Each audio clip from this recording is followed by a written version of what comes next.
we have news. We have some stuff announced. I suspect there's a few that I don't even have because Connor was implying there was even more than I thought there was. But we'll start off with the ones I've got, which is we've got a lineup of ELSEWORLDS coming in 2024. Variety of titles here. Yeah, I think this is most of them because I said there were like 6 books and there's like 6 ELSEWORLDS books. Is there? Okay. Well, yeah. Maybe I do have them all then. But we have Gotham by Gaslight, the Kryptonian Age. So obviously Gotham by Gaslight's a classic ELSEWORLDS that you've at least heard of, if not read. It's very good. I mean, it's Mike Mignola drawing it. So even if the story was just mediocre, it's pretty good. But it looks gorgeous. I don't think I ever got around to reading Gotham by Gaslight. It's a pretty quick read. I definitely owned a copy of it at some point back when I had physical trades, and I just don't think I ever actually got around to reading it. But oh well, maybe I'll read it in time for the new one coming out. It's like, it's pretty quick read, really. It's it's like a pretty hefty one shot. Yeah. I remember it being a thin, but it's like 100 pages or something like that. If that.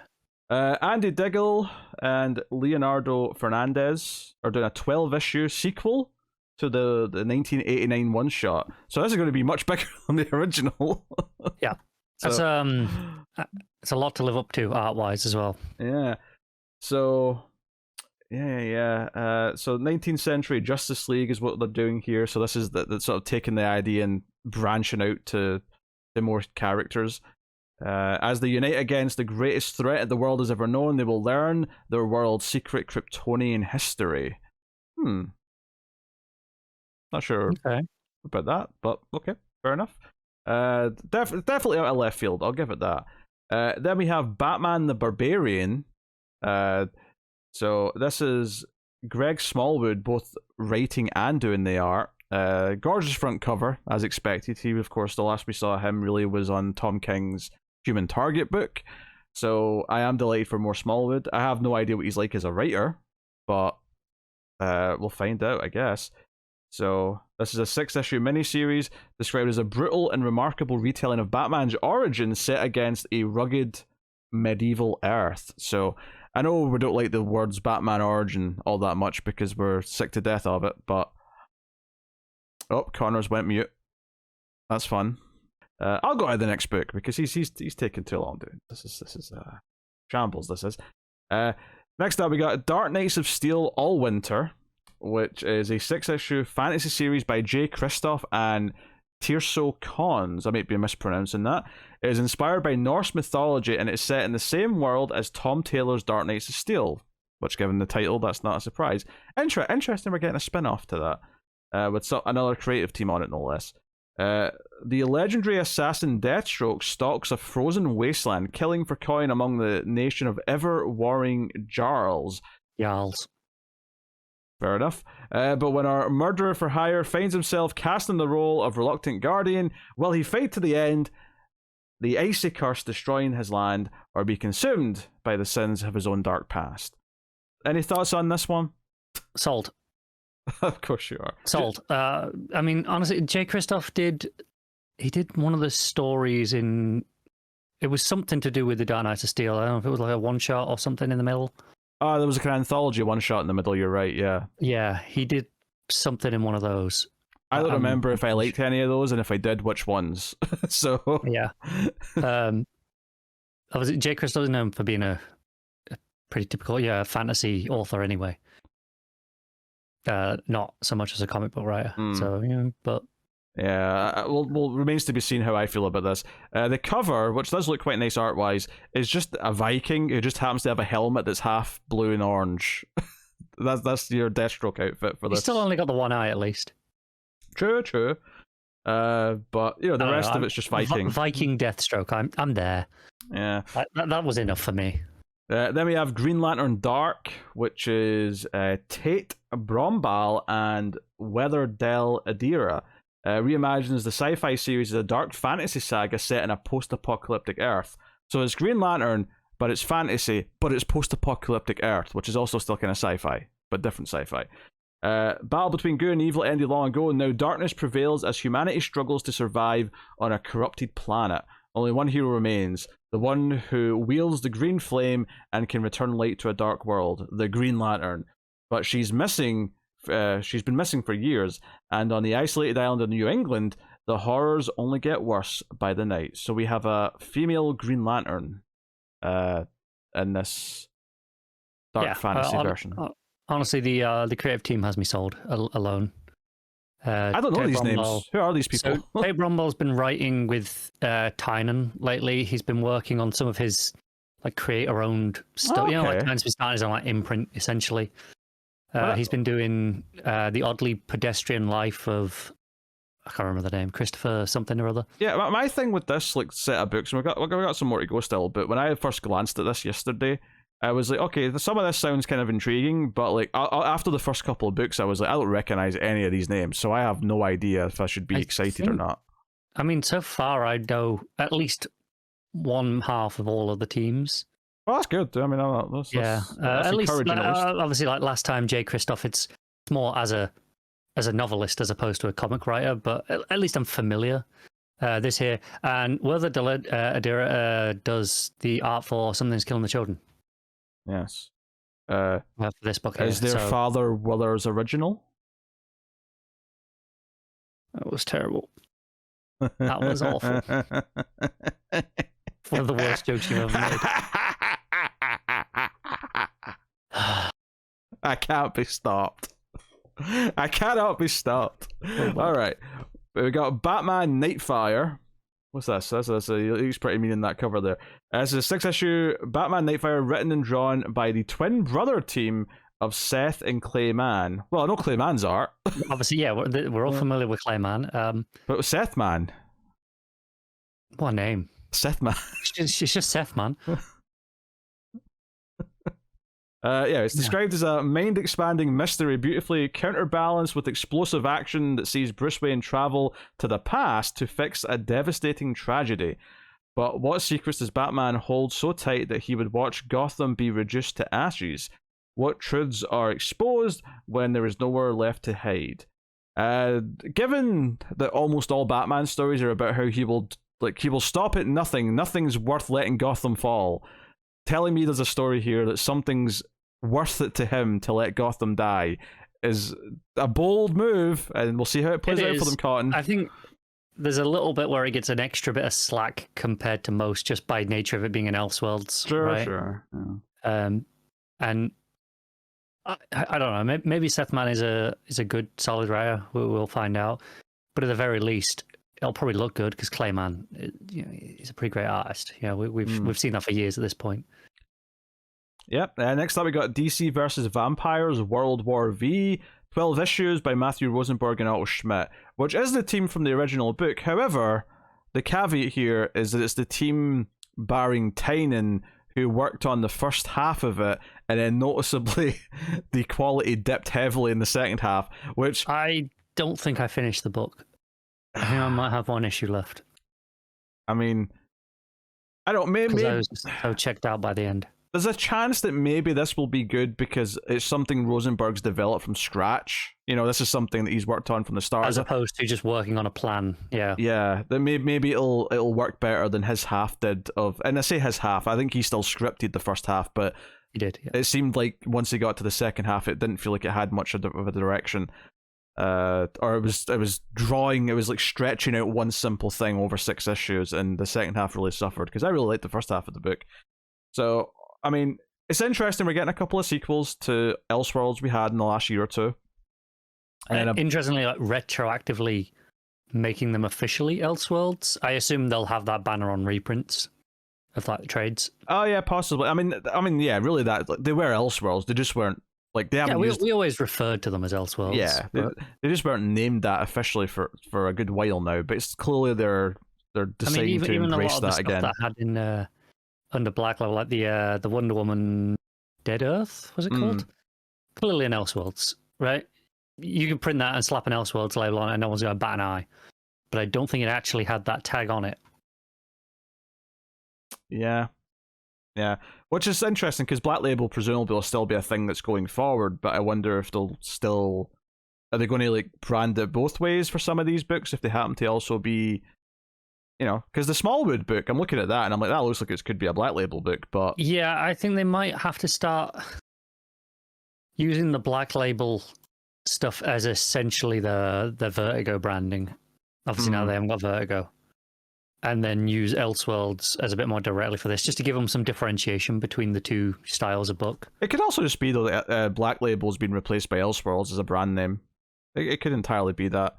It could. I think they had more freedom with Black Label, though, in that it didn't have to strictly be just DC properties or like very clear Elseworlds. Like even things like is Danger Street a Black Label book? I think it might be.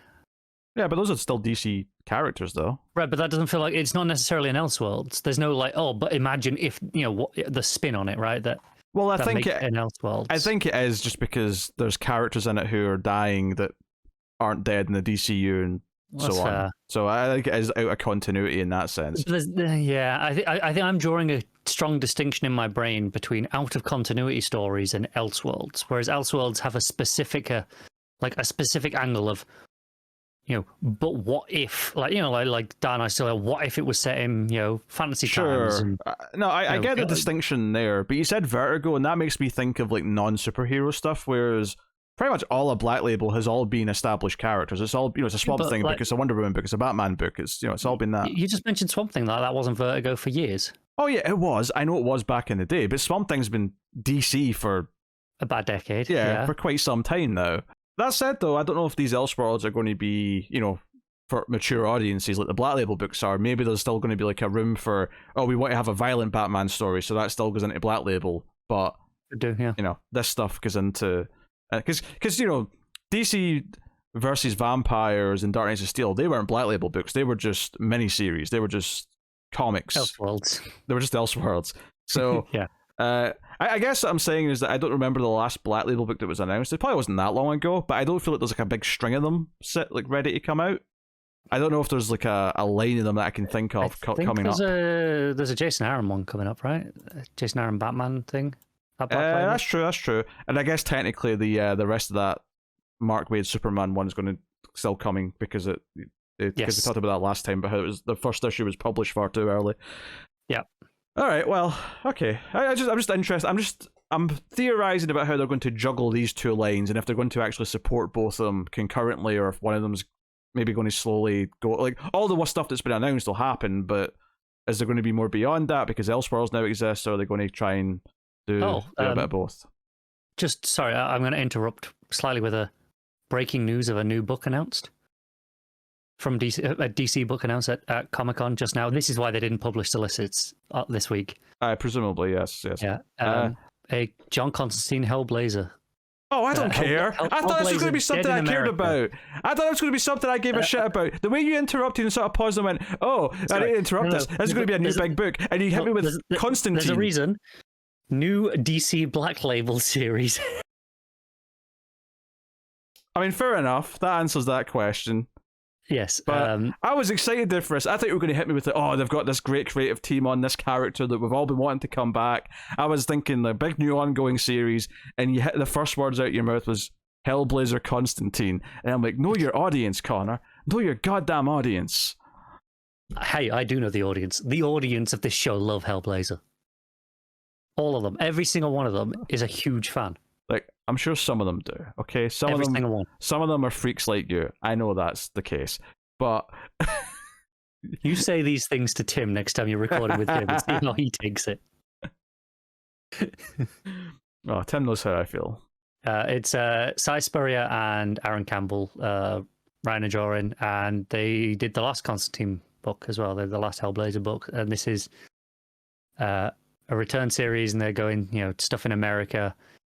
Dealing with it mentions the Sandman stuff, and Swamp Thing will be back in this book. Oh well, la-di-da. I have no comments. I'm probably not even going to try it. I think it was just funny. There was like, there's not no new Black Label books announced, and then like literally 2 minutes later, they just announced one. To be fair, I said I couldn't remember any, and then you named like two that have been announced that haven't started yet. So you'd already kind of made the point. I had, but I wanted to really just, nail it home. Okay, well, I'm going to give you some sad news, and that is that Philip Kennedy Johnson is ending his run on Action Comics because they've announced a whole big thing they're doing next year for Action, which is they're going to have rotating creative teams. And when I say rotating, I don't mean there's like 2 teams that are swapping. It's just going to be like a team comes in, they do an arc, they move on. A team comes in, they do an arc, they move on. Sounds of it, it's going to be 3 issue arcs, and there's going to be like 4 of them over the year. Oh, because it's 12 issues in a year. Yes, okay, that's fair. Oh, well done. I was like, that's not enough issues, though. What about all the rest of the issues?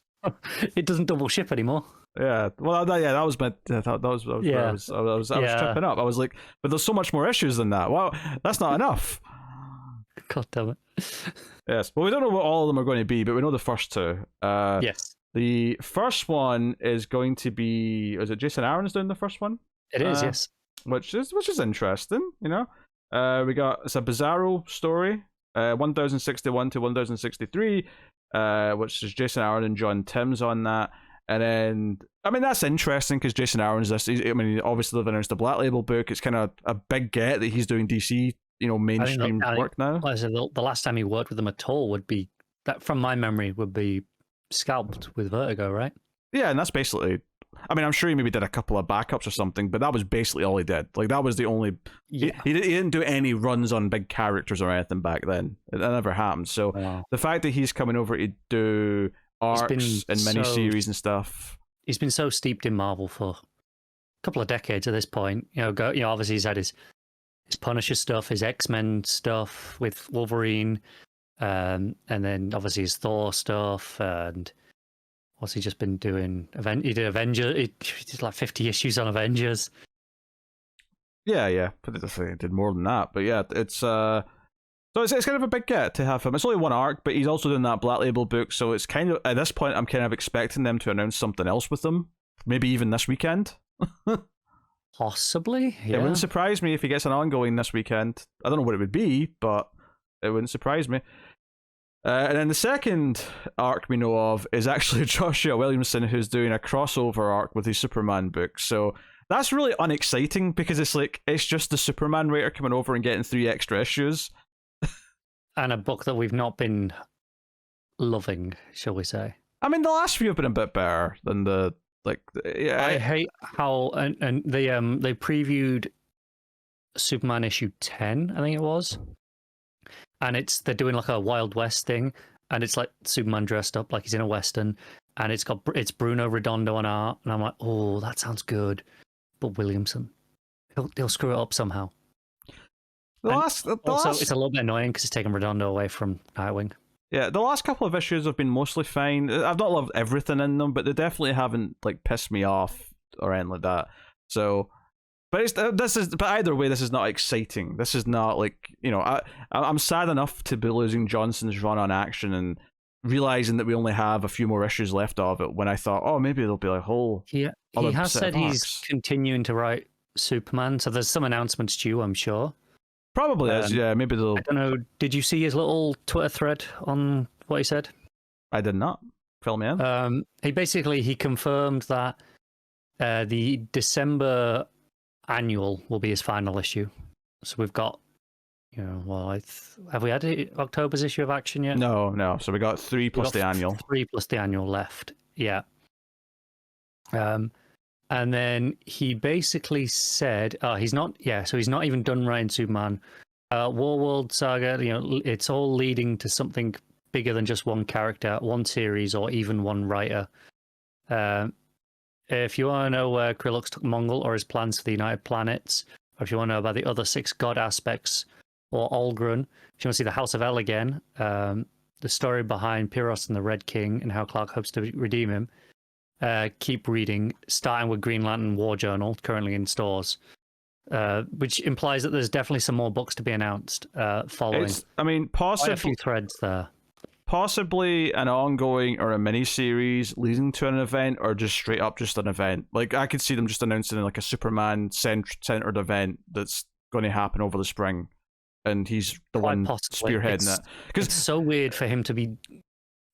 I'm not saying dropped off the Action book because we don't know the politics of what's happened here, but it'd be so weird for him to be dropped off of his book and then being given the event, but not writing one of the family books at that point. Well, no, because that to me that just says that they just want Action to be able to do standalone stories or simple Superman stories, and they're whatever he's building to is so big. Maybe it was originally planned just to be like 3 arcs in Action Comics, and they said, hey, we can market this as its own big 12-issue book, or we can market this as an event. And when he says multiple writers, that immediately said to me there's going to be tie-ins to whatever this is at some point, if not books that are tying in.